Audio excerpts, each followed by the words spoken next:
Good afternoon, everybody. Thank you all for joining us this afternoon for today's tour of the Chatham Street Cemetery with Sexton Zachary Edinger. Today's tour is the first event of the online Global Nacao Conference. A little bit of background. The American Sephardi Federation Institute of Jewish Experience had been working for over a year to hold the groundbreaking academic conference in New York in May 2020, featuring over 30 leading academics and scholars of the Spanish and Portuguese community, and participants from nearly every Spanish and Portuguese community around the world were going to be joining us. Unfortunately, this one-of-a-kind conference had to be postponed given the current circumstances. And instead of shelving the thing in its entirety, we've decided to hold a few conference sessions online. So this is not the entirety of the conference, just a little taste of the Spanish and Portuguese community, the Global Nacao, as they call themselves. So if you enjoy learning about other Sephardic communities, or about the Spanish and Portuguese community specifically, or just learning in general, please stay tuned for more information about the physical conference and join us for the upcoming Global Nacao webinars taking place this week and next week. For more information, you could check out the Institute of Jewish Experience's website. That URL will be shown on the last slide today. Today's webinar is a rare look into one of New York's oldest and perhaps New York's oldest Jewish cemetery, and one of the few cemeteries found on the island of Manhattan, the first Spanish and Portuguese cemetery located at Chatham Square. We're delighted to have with us our tour guide for today's talk, Sexton of Shearith, Israel, New York Spanish and Portuguese Congregation, Zachary Edinger. Good afternoon, Zachary. The floor is yours. Thank you very much, Eddie. And one last comment. If anybody does have any questions, please throw them in the Q&A box, and we will answer them at the end of the program. Okay, thank you very much, Eddie, and welcome to the Chatham Square Cemetery. My name is Zachary Edinger, and I will be your tour guide today. I am standing in front of the Chatham Square Cemetery, but I'm actually going to start our tour at the corner of Oliver Street and St. James Place. But before I begin the actual tour, I just want to let you know a little bit about who I am. I will be taking off my mask once I get into the cemetery, but since I'm in the street and there are people going by, I deem it safer for everyone if I am wearing my mask out here in the street. The tour should last approximately 30-35 minutes. A lot will depend on whether there are questions and how many questions and how difficult they are for me to answer. But approximately 35 minutes or so. I will be stopping at various points, so your questions will hopefully be able to be answered. And we'll see how it goes. I do not have a cameraman. I am using a selfie stick, so I apologize for if it's choppy. I'll do the best I can. I have never done anything like this before. We're learning a lot of new things during the pandemic. Okay, I also want to greatly thank Drora and Eddie and everyone at ASF. This was going to be a tour in person as part of the Global Nacao Conference, and I'm really happy that we are able to do what we can and make it a virtual tour over Zoom. So thank you very, very much for that, and let's begin our tour. I'm going to walk up to the corner of Oliver Street and St. James Place. We are in Lower Manhattan. And I wanted to tell you the story of the Jews in North America. To tell the story briefly, we have to begin very early. I'm probably repeating information that most of you know, but it would be imprudent to start without some basic knowledge about the Western Sephardic world and North America. So to tell our story, we have to begin. I'm actually going to turn this around. To tell our story, we have to begin quite early. We have to begin very briefly in 1492. Jews are expelled from Spain. Most of them leave to go other countries around the Mediterranean, as you are well aware. A very large percentage, perhaps the majority of those who flee Spain go to, or a plurality, go to Portugal. Unfortunately, in 1497 in Portugal, King Manuel forcibly converts the Jewish population of Spain to Catholicism, creating thereby a very large population of conversos. There had been conversos conversos earlier for forced conversion in Spain, but not en masse as they were in 1497 in Portugal. So those Jews who are stuck in Portugal and do not wish to be subject to the Catholic Church and the Inquisition leave in dribs and drabs whenever they can. Initially, those first communities, unlike the Sephardic communities around the Mediterranean, what would become the Western Sephardim, start to coalesce in Italy, specifically in Venice, and a little bit later on in Florence. But by the end of the 16th century and the beginning of the 17th century, Amsterdam becomes the place where the Western Sephardim, where conversos escaping Portugal, flee to. And they are they grow at dramatic rates. Thousands of Jews go there, and the communal establishments that are created to re-educate and re-Judaize this population are dramatically successful. In 1630, the Dutch West India Company forcibly took over Portugal, took over Brazil, the northern part of Brazil, Pernambuco. And I'm having a little difficulty turning my screen, but okay. And created a colony in Brazil, called mainly centered in Recife and the rest of Pernambuco. I mentioned this because in 1654, that community, which was quite large, numbering more than 1,000 Jews, had to flee because the Portuguese retook the northern part of Brazil from the Dutch and gave a 3-month amnesty for the Jews and the Protestants to flee before instituting the Inquisition and other degradations. So where did they go? Most of them, almost all of them, go back to Amsterdam. A few go elsewhere around the Caribbean, and one ship, which was headed back to Amsterdam and contained 23 Jews on it, as well as Protestants, gets shipwrecked in the Caribbean Ocean. Some say it was attacked by Spanish pirates. It's a little unclear. They might have had bad weather, maybe both. They end up probably seeking refuge in Jamaica and finding a ship called the St. Catherine, a French frigate, to take them onward, which ends up being the port of New Amsterdam in September of 1654. New Amsterdam in September of 1654, and it was a very, very small colony. And that is why I'm starting here. What you see around us here in Manhattan today is an enormous city with buildings everywhere, streets everywhere. This would have been completely uninhabited area where I am standing now at the corner of Oliver Street and St. James Place. What you can see down here towards Mott Street, I don't know if you can see, we're at the corner of Park Row. This is called Chatham Square. And this is Kim Lau Plaza. Kim Lau was a Chinese veteran from World War II, a hero veteran. This is the plaza named after him. We are in the heart of Chinatown. The Brooklyn Bridge is south of us down St. James Place here. The Williamsburg Bridge north of us. We're looking at the Bowery right now. I mentioned this for several reasons. In 1654, when Jews first arrived in New Amsterdam, there were about 800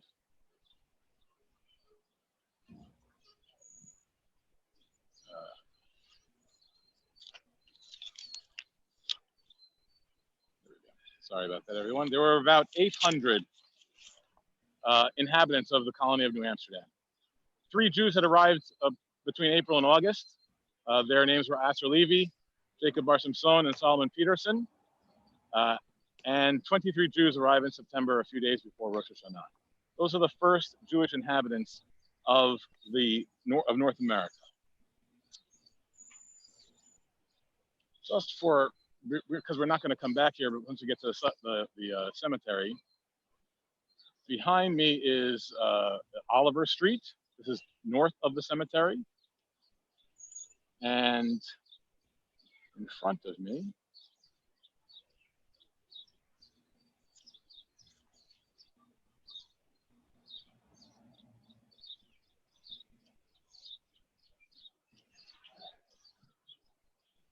it doesn't want to switch my screen for reasons that I do not understand.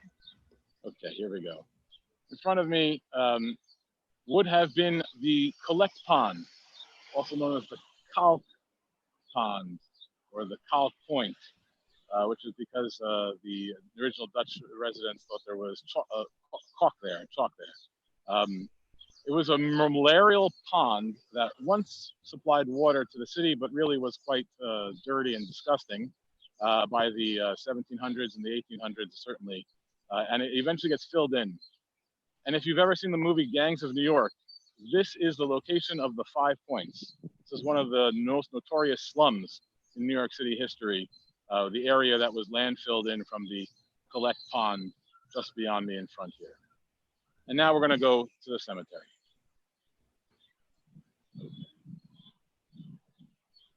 Eddie, if you can put up the second slide. Okay. We might as well stop at the first slide briefly. There we go. We'll stop here briefly. This is the synagogue today, the large sanctuary on the right, the small sanctuary on the left. The small sanctuary contains, if you were to visit the synagogue today on West 70th Street, far north of where it was originally, you will see objects, furniture, furnishings that date from the 1730 synagogue on Mill Street, which we're not going to talk about here. You'll have to come for another tour for that. But many of the original objects from our first purpose-built synagogue building are still in use in our synagogue today. Okay, Eddie, if you can go to the second slide, which is Grimm's Plan of New York from 1744. Okay. This is a slide showing a map that was made at the very beginning of the 19th century from memory from an elderly man named David Grimm, who had an immense memory and drew this by hand with incredible detail. If you look on the top right, I put an arrow that shows the location of the Jewish burying ground in 1744. As you can see, there's very little around it. There is Rutgers Farm just to the north or the northeast of it.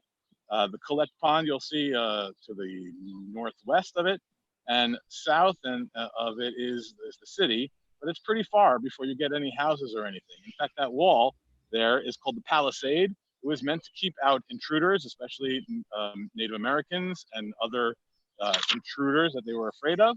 And this was in 1744. This was already in British New York. And the city had expanded quite a bit since the days of the Dutch, but you still see how far away the current cemetery is. I should mention that the original settlers of New Amsterdam in 1654, Eddie, you can go to the next slide. Actually, if you can switch it off there, we'll go to the third slide shortly. You can switch it back to me. Okay.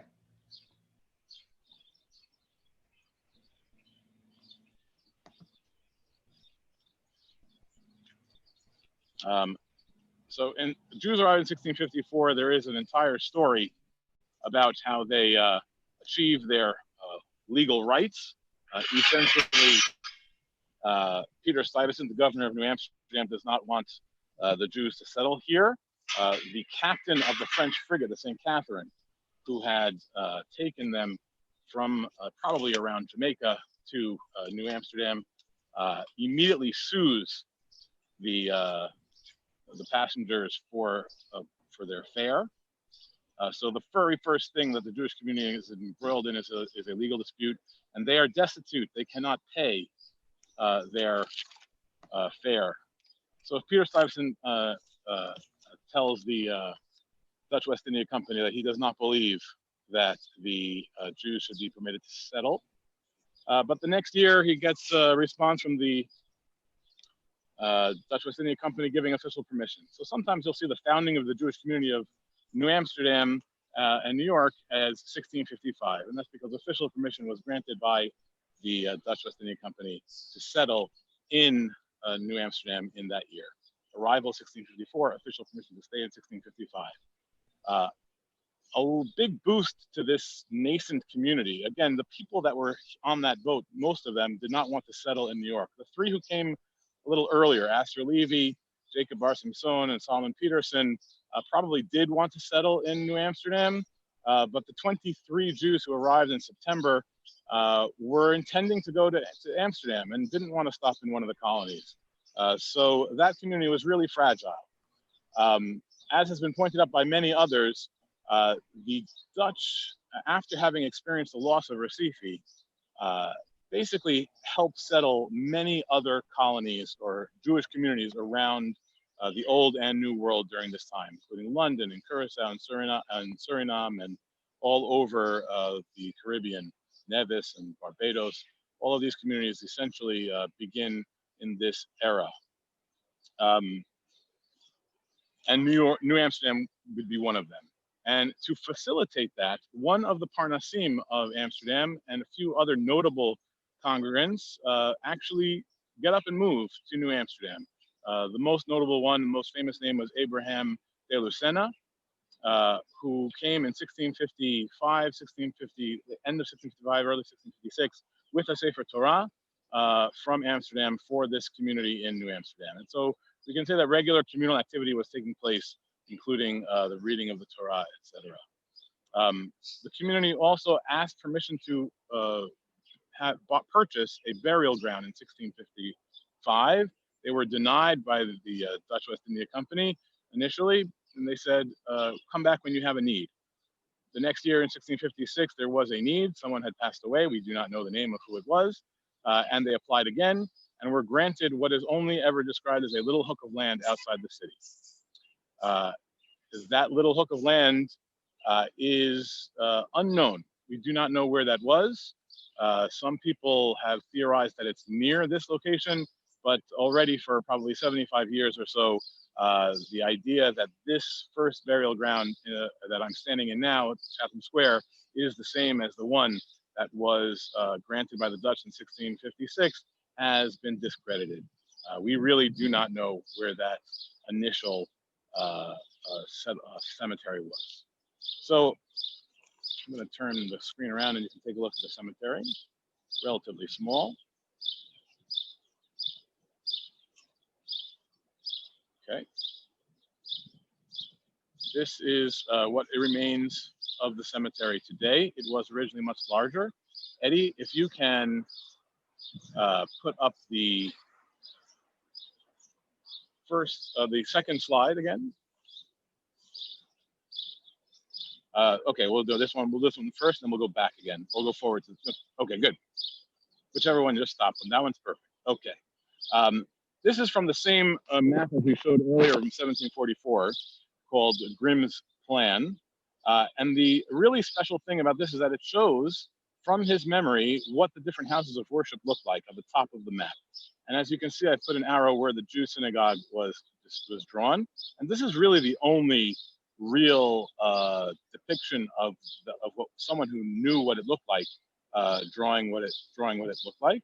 There are a few other descriptions about coloring that we get from certain purchasing of things for the synagogue accoutrements, but really this is the only accurate knowledge of what that synagogue looked like. Can you go to the next slide,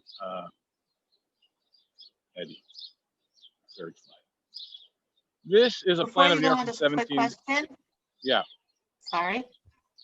There was a question that the wall you were talking about before, if you could explain, if you can just say approximately what street the wall was located on. Wall Street? Oh, I actually don't know. I have to, maybe we can, I don't know. Okay. I think that would be south, somewhere south of the Brooklyn Bridge. Not too far south, but somewhere south of the Brooklyn Bridge. It would have been that street, just north of City Hall, probably, a little further. We can go back and look at that. Actually, can you go back to the second slide? Yeah, let's see what we can see there.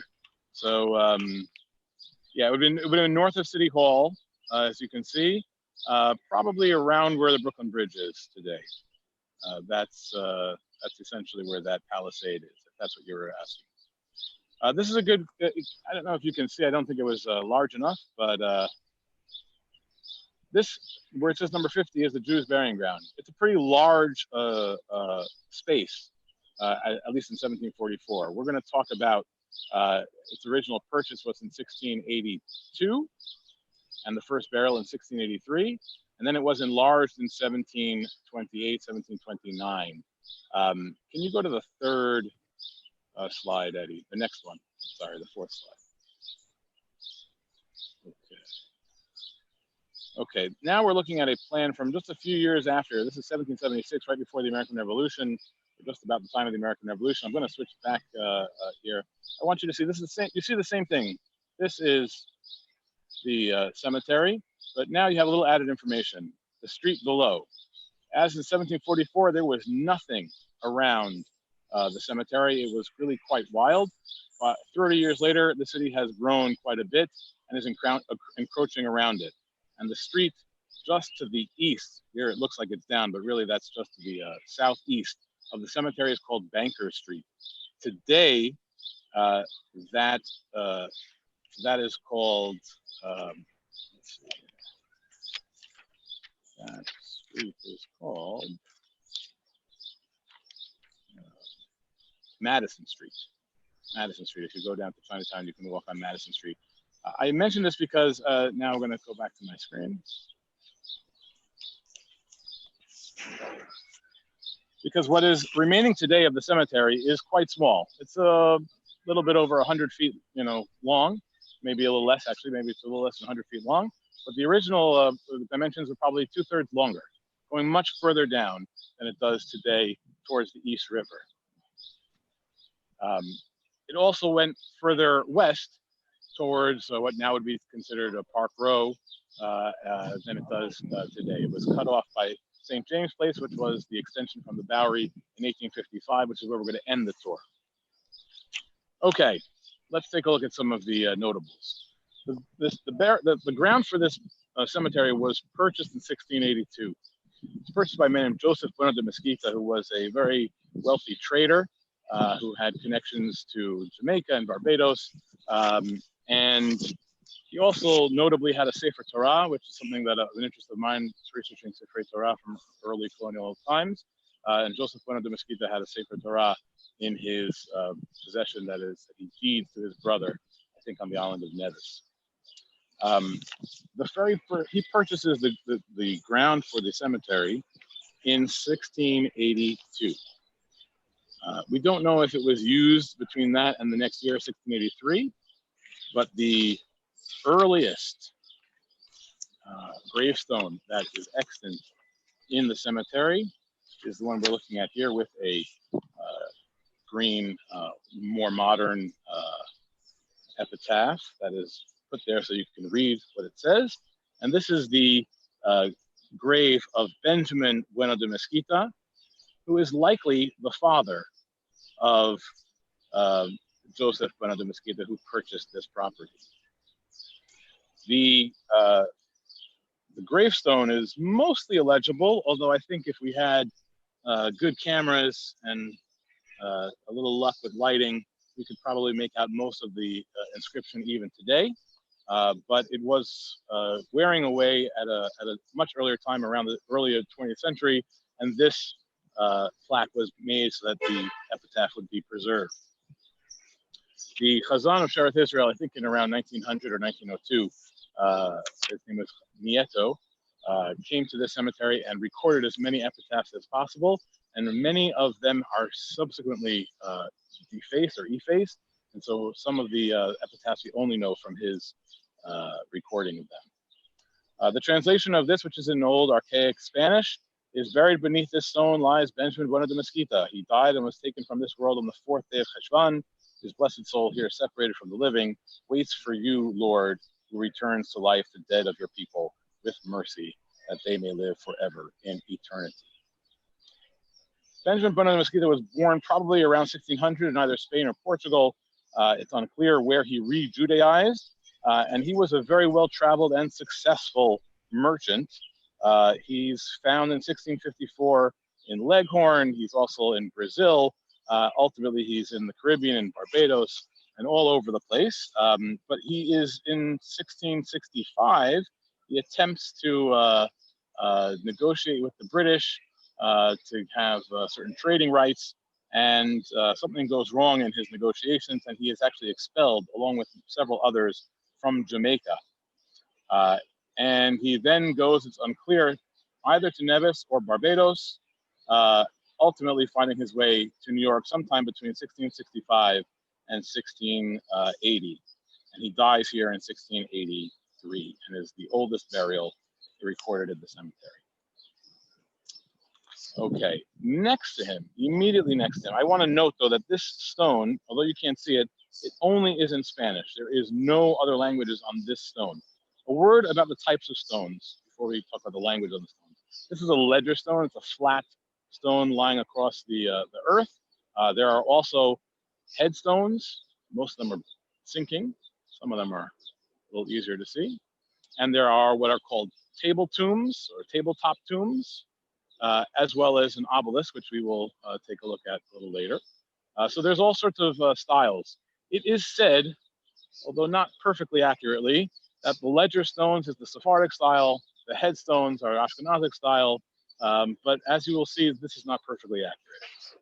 Okay, the next stop on our tour is this mostly effaced stone here. In fact, you can hardly make out any lettering.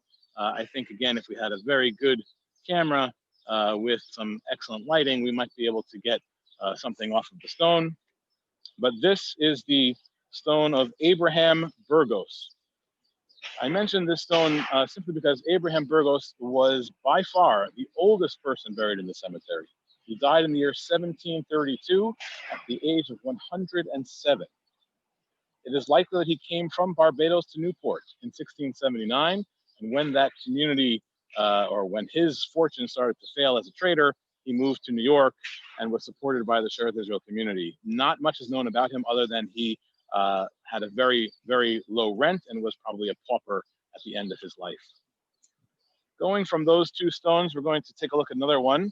The first stone we looked at was all in Spanish, and this stone, which we will attempt to show you, is all in Hebrew, mostly effaced at this point, although again, there are a lot of letters showing, and I think if we had a good camera, we could probably pick up quite a bit. Thankfully, this stone was recorded in full by Hazan Nieto. This is the resting place of Samuel Levy. Samuel Levy died in 1719, and he was a successful merchant in the city of New York and a parnas of the congregation for some time for Shearith Israel. He also did not neglect his civic duties. He was constable of New York for a short period during the early 18th century. And here he dies in 1719, and he has this elaborate stone, which is all in Hebrew, with many, many superlatives about his generosity and his good deeds. I think it's a good foil for the all Spanish stone we saw earlier. Here is an all Hebrew stone from a little bit later. It is likely that Samuel Levy was Ashkenazic. Whether that makes a difference or not, I don't know. But especially since it has some Ashkenazisms. His name is Zanville, for example. So he's almost assuredly Ashkenazic from Germany. And Juana de Mesquita, obviously, is a Sephardic Jew, Portuguese Jew from the Western Sephardic world. Okay, we're going to go a little further now. One of my favorite stones. I have a couple of favorite stones here in the cemetery. Any questions right now? No, there aren't any that are popping up yet. We'll let you know. Thanks. Okay. This is one of my absolute favorite stones. I'm going to get close and then we'll hand back a little bit. This is the grave of Moses Levy. And Eddie, in a second, I'm going to ask you to put up his picture. Okay. Moses Levy is a very, very famous merchant from New York City. Originally, he was born in Germany. He is the brother of Samuel Levy, who had the all Hebrew stone that we saw earlier. And there is something very interesting about his epitaph. There we go, Moses Levy. You can see Moses Levy was a very distinguished gentleman. He has a ship in his portrait, which indicates his profession. He's a trader. He's a merchant. importing and exporting goods from the old world to the new. His stone is written in 3 languages. And it's on the top. I think Eddie, if you can switch it back to the camera.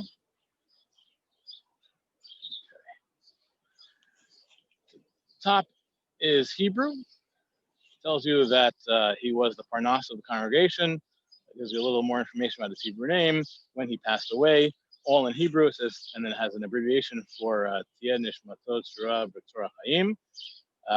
And then we have something in English and in Portuguese. And right now, I don't know if you can see, we have a Portuguese inscription, which also says that he was the Parnas and when he passed away.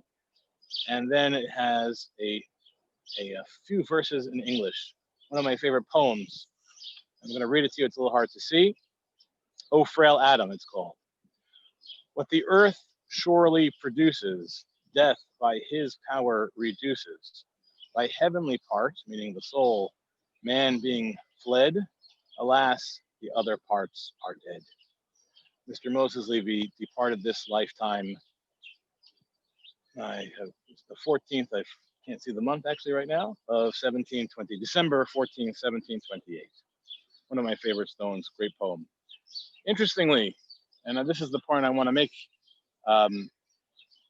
is that this stone is written in 3 languages, including Portuguese, for an Ashkenazic Parnas of Congregation Shearith Israel. Moses Levy was a brother of Samuel Zanzol Levy, and he was most assuredly an Ashkenazi. Nevertheless, he has Portuguese on his tombstone. Often I give tours of the synagogue, and I don't know if you're trying to. I'm trying to figure out how to switch it back to my face, but it's not working. Okay, so you get to see the cemetery. Often when I give tours of the synagogue, people ask me about Ladino. Ladino is not a language of the Western Sephardic world, at least not technically. Ladino being Jewish Spanish that was written usually in Hebrew letters, transliterated into Hebrew letters, and that was kept up as a language for the most part in the diaspora of Turkey, of the Ottoman Empire, Turkey and all the other countries of the Ottoman Empire, going from the Balkans into Israel and to Syria, etc. The Jews, the Western Sephardic world, spoke Portuguese, or at least they attempted to. They taught their children Spanish, but the writing of the minute books, both in Amsterdam, London, New York, and elsewhere, was in Portuguese. People often ask me today if any Portuguese is kept up in New York, and very little is. But if you're curious about what few words we still use, they are generally related to the Torah service. You have the levantador, the levantar for lifting the Torah. You have the companion who accompanies the Torah, and a few other words here and there. The parnas presidente, the banca, a few remnants. But generally speaking, Portuguese was dropped after the American Revolution. And in this cemetery, you will see many stones which have Portuguese on them, but none after the American Revolution. Only the ones before have Portuguese or Spanish. Following that, you only see Hebrew or English. Speaking of the American Revolution, we're going to go to our next stone, which is Haman Levy. Haman Levy also served for some time as a Parnas of Congregation Shearith Israel. He is also a veteran of the American Revolution. In this cemetery are buried 18 veterans of the American Revolution, and he is one of them. He was, as you can see here, by his modern stone, it says he was a private in the 4th Battalion of the Pennsylvania Militia during the Revolutionary War in 1789. He is buried in this double stone, not next to his wife, but next to his daughter. Miss Risha, his daughter, departed this life in 1789, 1 year before him. The reason they have this double stone is because this stone was not erected until 3 years after his death, and because they were next to each other, they got a double stone. This is very unusual in our cemetery. There are no family plots. This is what is called row burials. The next burial to occur gets the next spot. You don't, in the 18th century, in the early periods, they did not reserve any graves for anyone, leading to some fights with even some very wealthy and prominent members of the congregation at a later date, like Isaac Moses, and others who wished to be buried next to their loved ones. But for various reasons, having to do with the conditions of the cemetery, Hyman Levy was buried next to his daughter. Okay, next, let's take a look. Do you want me to ask you? There are two questions. If there are any questions, I would be happy to answer as much as I can. Okay. So one is a double question.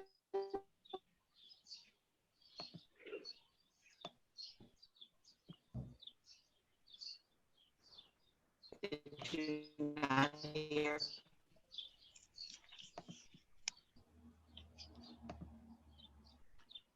Let me, Flora, hang on. So there's a question. First question is, are any women buried in the cemetery? Yes, we're going to take a look at some very soon. Okay. But We just saw the daughter of Hyman Levy, Risha. So yes, about half the people buried here are women. How many are currently in the cemetery? That's a good question that I should have the answer to, but don't. I think there are approximately. I think there are approximately 300, or maybe a little more than 300. It's a little hard to know because many graves have to be moved and reinterred. But basically, when you're looking at this spot, this not very large spot, everywhere you see grass is a grave. The entire cemetery is full, every little spot of it, because they had to move graves in from the places that had to be disinterred and reinterred. We're going to talk about that very, very shortly, a little bit. Okay. After talking about the Revolutionary War. So then I'll leave that second part of that question for that discussion. When was the last burial? Okay, so that's going to come at the end of the tour, but the last burial was 1833. It was a child of someone whose family was in this cemetery.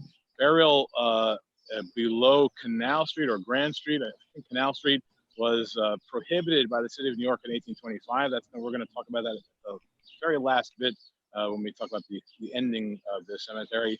But even after burial was prohibited, there were a handful that were done at a later date, the last one being in 1833.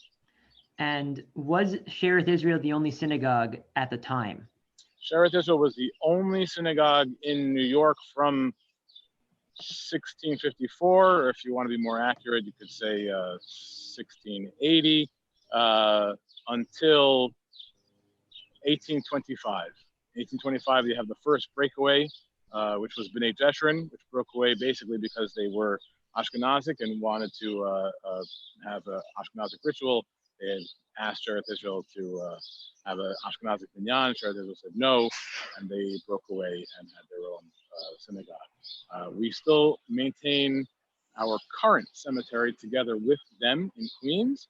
That's a very nice kind of non-denominational or interdenominational relationship we have with B'nai Jeshurun and Shari Tefillah. Shari Tefillah is a breakaway from B'nai Jeshurun. Today they are Reform. B'nai Jeshurun is post-denominational, but essentially coming out of the conservative movement. Shearith Israel is pre-denominational in the Orthodox movement. All three of us share a cemetery in Queens, and we get along pretty well. So that's one nice thing about the cemetery business. We all get along there. All right. Any other questions? I'll take some more in a bit. I think I want to do a little bit more about the Revolution, and we'll move over to some other notables, and we'll have more questions. Okay, great. But feel free to jump in, Eddie, if there's something relevant. I'd be happy to go for it. Okay. Phone does not like to switch. Okay, here we are. So, believe it or not, maybe you can even tell from the grading of the street is much lower. that is the extension of the Bowery. The Bowery came from the north and goes all the way down. This is now called St. James Place, but it was originally called the New Bowery. And it is much lower because that street had to be graded. As you can tell, the original land was pretty high.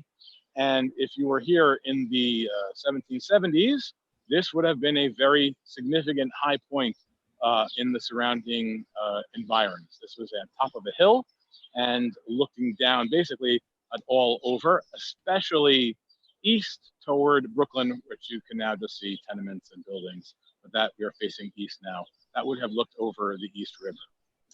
During the preparations for the American Revolution, Major General Charles Lee was in charge of setting up the cannon battery to protect the harbors.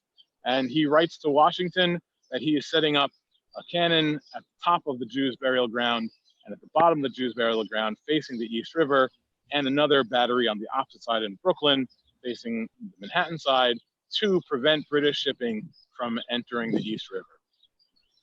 George Washington says, great, do it. They do it.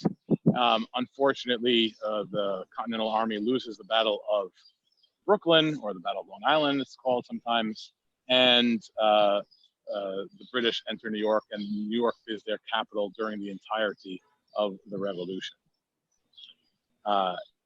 This location, not only was it significant for the American defense, although it didn't actually achieve much, was also significant for the British.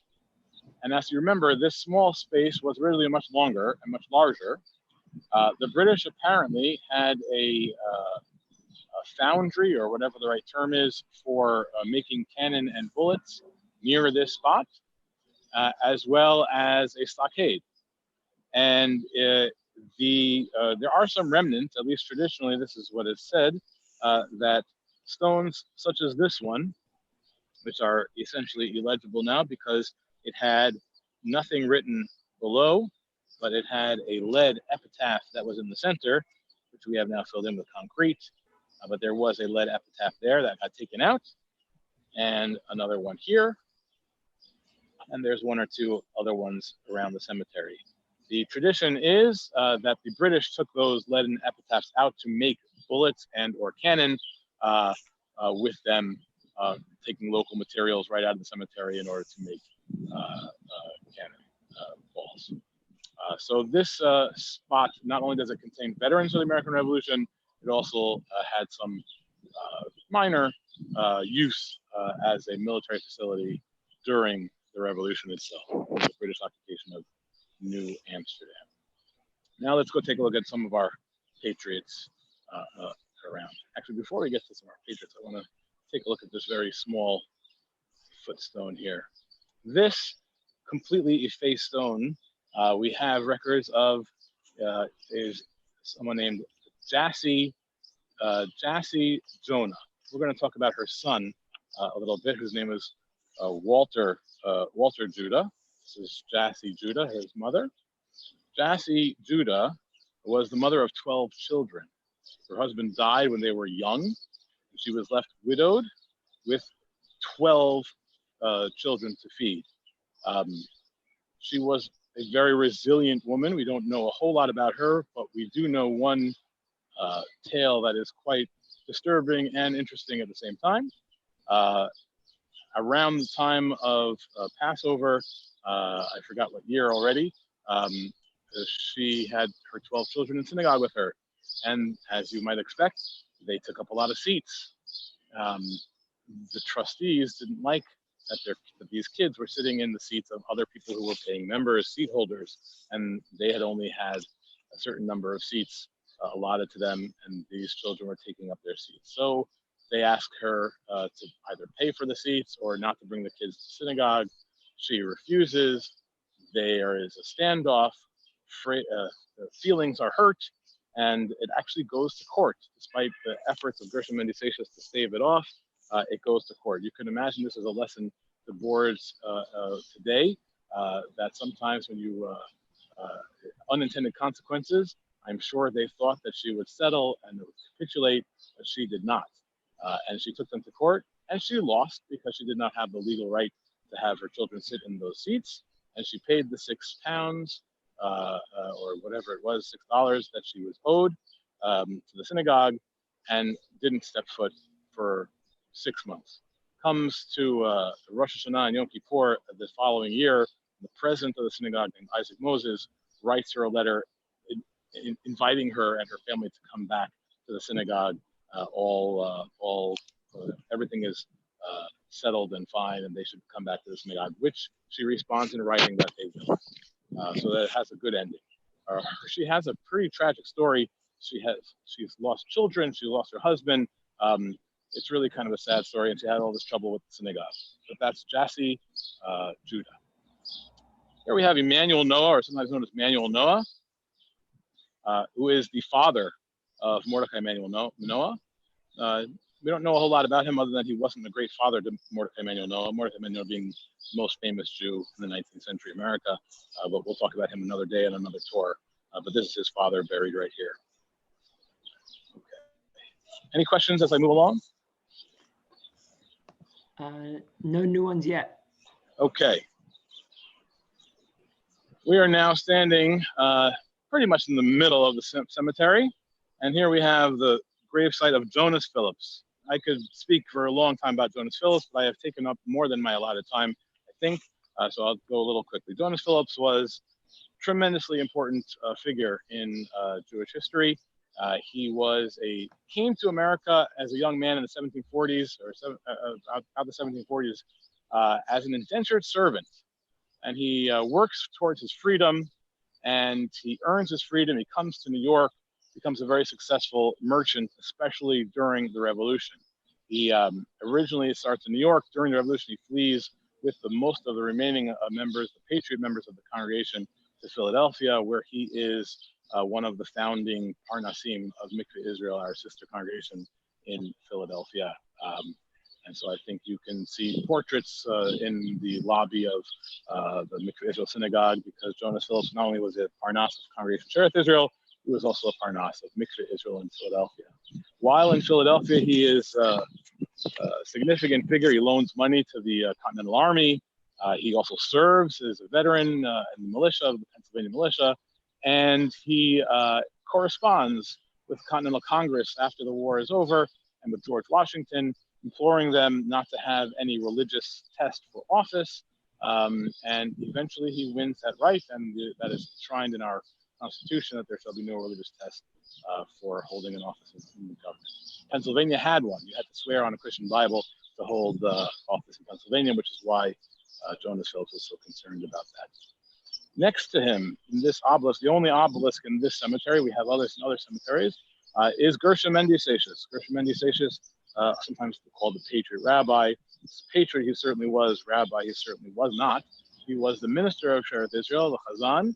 He had no formal training other than what he learned from the Chazan that he grew up with, who was Isaac Pinto from Amsterdam. But he was a good student and an excellent minister. And there is something very important about him. He is the first American-born Chazan to serve as Shearith Israel, and probably any congregation in America. There were 6 congregations in North America during the colonial period. He was the first American-born Chazan. Before him, Chazanim were hired from Amsterdam, from Suriname, from Curacao, and they were trained there and came to work in the New World. But he was born in America, and that's significant because he was patriotic, and none of his predecessors would have done what he did, which was to preach the American cause in the synagogue. His predecessors would have remained quiet no matter what their feelings were, and many of them probably would have been loyal to the crown in any case. But Gershom Mendy Seixas, being born in America, was staunchly patriotic, and it is due to him probably that most of the congregation flees New York during the Revolution, ending up, for the most part, either in Connecticut or in Pennsylvania, Philadelphia, for the remainder of the war. Gershom Mendy Seixas is incredibly important in American Jewish history. He's also an incredibly hardworking rabbi, or chazan, or minister, as we would say. During the course of the Revolution, he actually snuck into New York at great risk to his own physical well-being. He could have been arrested but he snuck into New York City in order to perform a wedding for one of the congregants who I had planned to show you, but I think it's getting a little bit too late. One of the members of the Lazarus family, who were loyalists to the crown and remained in New York. Gershom and Ignatius, nevertheless, to put his political feelings behind him, came in to officiate at the wedding. This is an interesting stone. It's in a kind of four shape. This is Rachel Pinto. Rachel Pinto, I don't know if you can see what's written here or not. But Rachel Pinto on this tabletop stone was an elderly bachelorette. She was an unmarried woman who died at the age of 92, I think in the year 1815 or 1814, just a year or two before Gershom and Ignatius. She has an amazing stone, which unfortunately is not in great shape. But if you have the book, The Portrait of Such a Stone by David de Sola-Poole, you can take a look at a picture of it before it was cracked as it is today. She was a wealthy, elderly, single person who gave much of her funds and much of her time to the synagogue and to its institutions. So she provided a lot of the funds that would go to the what's called the Polonese Talmud Torah School, the first Jewish school in North America, which still exists today, by the way. It was funded by a small, or in its time, a significant gift by Mayor Polonese, but her gift was much larger than his and really helped it survive for many years. She also helped fund the Chebra Chassid Va'amet, the burial society of Shearith, Israel. And so she was very significant, and it gets a really beautiful stone right next to Gershom and Ignatius. Again, that is just randomly because of she died in a year or two before Gershom and Ignatius, and they are row graves, so there were not that many. There's probably 2 graves between them in this spot. I'm gonna finish up and do one more. I could have done a few more, but we're gonna finish up with my second favorite stone, and that is Walter Judah. By the way, Eddie, when we have a chance, we're going to put up the pictures of Gershom and Ignatius and Jonas Phillips. I forgot that I had pictures of them to show. So give me 30 seconds here, or less. So Moses Levy. Moses Levy we saw. He was a merchant. He was a much earlier period, 1728, before the American Revolution. There's the patriot rabbi, the minister of Shearith Israel, Gershom and Ignatius. And there's Jonas Phillips. Jonas Phillips had 23 children survive into adulthood. So very frequently we get, the cemetery is not open to the public. It is open only by appointment. And usually it's because a descendant of Jonas Phillips wants to come and see his grave. I can't tell you, I think that 80% of the time when someone asks to come and visit the cemetery, it's because they are a descendant of Jonas Phillips. There's a lot of descendants. Okay, here we are at, you can turn it back. This is the grave of Walter Judah. Walter Judah was a young man in New York in 1798. He was an orphan, and he was studying medicine at Columbia University in 1798 when yellow fever struck New York City. And there was a pandemic of sorts. There was a plague of yellow fever in New York, and many, many people died. And those who could leave the city left. The synagogue itself stopped holding services in the Mill Street Synagogue, and instead they went uptown, which was then the country, to hold services in a barn, I believe, during that period of time. And those who could fled the city. But Walter Judah, even, he didn't flee the city. In fact, he tended to those who were ill, and eventually he caught yellow fever and he died of the disease. This is certainly significant in this day and age during the corona pandemic. Now, I don't know how well we can see this amazing, amazing stone. Needs a little restorative work, but the main parts you can see. And I'm going to try to point them out for you. Here we have a tree that has been cut off before its time. That's the symbol of this tree, being cut off before his due. Young man who has died. Here you have the angel of death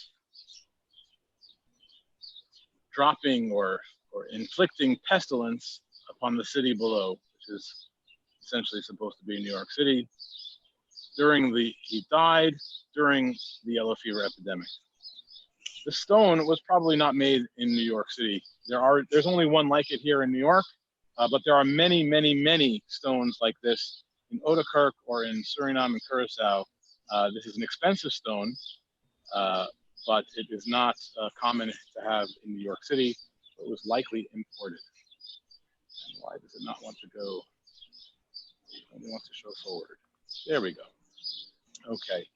I'm going to pause here and take any questions. I could go to more, but I think I'm running out of time. So I'll answer any questions. Then we're going to talk about the final days of this cemetery. Okay. Philip or Phillips? For Jonas Phillips. Phillips. Okay. And his descendants are Jewish until this day. He has many, many, many descendants, some of which are Jewish, some of which are not. Okay. And just to give you a sense, so this year we had one of our members pass away. Her name was Alma Levy. Alma Levy was the granddaughter of L. Napoleon Levy, another figure in the Congregation of Israel history from a much later period.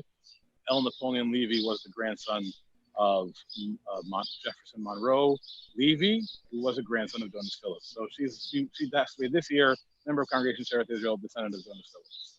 Cool.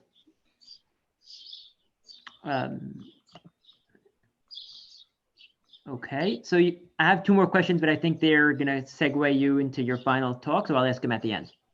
Okay, so I took longer than I realized to walk through and give you short biographies of everyone, but this cemetery was active from 1683 until 1825. In 1825, New York City prohibited burial below Canal Street, or maybe Grand Street. They're pretty close to each other. And this cemetery could no longer be used regularly as the burial place for the congregation. So the synagogue purchased land now on 11th Street, which is used for a short time as their second cemetery. If anyone is in Manhattan and walks down 11th Street near 6th Avenue, you will see that little postage stamp of a cemetery. And from there, that was also a short-lived cemetery because a few years later, the city banned burial below 23rd Street, or 14th Street, sorry. In which case, the synagogue moved again to 21st Street. In 1850, the city banned burial below 86th Street. And Congregation of Shearith Israel, rather than keep going up Manhattan Island, decided to purchase land in Queens, and they did so together with, as I mentioned earlier, B'nai Jeshurun, Tefillah, where our current cemetery is located on the border of Brooklyn and Queens on Cypress Hill Street. Trinity Church, by the way, which is the only older cemetery in Manhattan, kept going up Manhattan. As New York City made all these regulations, they purchased in Washington Heights, and I think their current cemetery is actually in Washington Heights to this day. And I think that might be where Ed Koch is buried. Okay, so during the 19th century, this cemetery, which was much larger, had a lot of problems being maintained. It was being on a hill. There was a lot of weight of the land and the burials on the retaining walls, which constantly needed repairs. So when you're looking through the synagogue records, there is constant repairing of the walls. Once 1825 hit and they knew that they were not going to be using the cemetery anymore for burial, they sold off much of it. All this land to the east got sold off. We're retaining just a small bit. They had to move a few graves inside, but mostly that was unused part of the cemetery. And then this part here, that goes out into St. James Street, this way, remained until 1855. They didn't have any burials, but in 1855, New York City took by eminent domain this part of the cemetery, forcing Shearith Israel to remove 256 bodies and reinter them in its third cemetery on 21st Street. That's why I mentioned it earlier. So at the time when this street was built, Shearith Israel had to disinter and reinter 256 bodies there. So if you go to that cemetery, even though it dates from, I believe 1830 or 1833. It has their stones that go back to the 17th century as well. I'll answer any questions that anyone has about the cemetery, and thank you for listening to this very detailed tour. Thank you so much for enlightening us. I actually just want to share the screen because you included in the PowerPoint that you sent to us a very interesting picture. And I just want to, what's the story behind this picture? Yes, I meant to mention it when I was talking about the revolution. Okay. There are, as I mentioned, 18 veterans of the American Revolution buried here in the Chatham Square Cemetery. And every year on Memorial Day, or shortly before Memorial Day, we hold a ceremony for the Memorial Day, where we decorate the graves of those veterans here in the cemetery.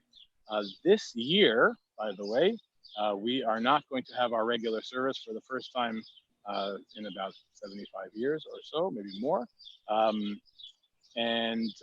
Instead, I will be doing a solo service or a very small service here live on Facebook next week on Monday at the Shearith Israel Facebook page. So if you want to check it out, it will be at 10 a.m. Next week on Monday. We'll be having a ceremony to decorate the graves of those veterans. But as you can see, normally there would be lots of people here, a color guard, there'd be field music, and our veterans, we always encourage to come in uniform for that ceremony, very special ceremony. Okay, great. So just by the way, I just want to point out the man in the center there who's wearing the flight jacket is Colonel Jonathan Mendes, who is turning 100 this year. He is quite an amazing person. We love him in our synagogue. Up until the coronavirus pandemic hit, he was coming pretty much every Shabbat, or nearly so, walking over from the east side. He ran the marathon just a few years ago. A really special person and a hero of World War II and Korea. So it's a good picture to end with. So I'm just going to take a second here and see what else we have here. Who helps with the upkeep of the cemetery?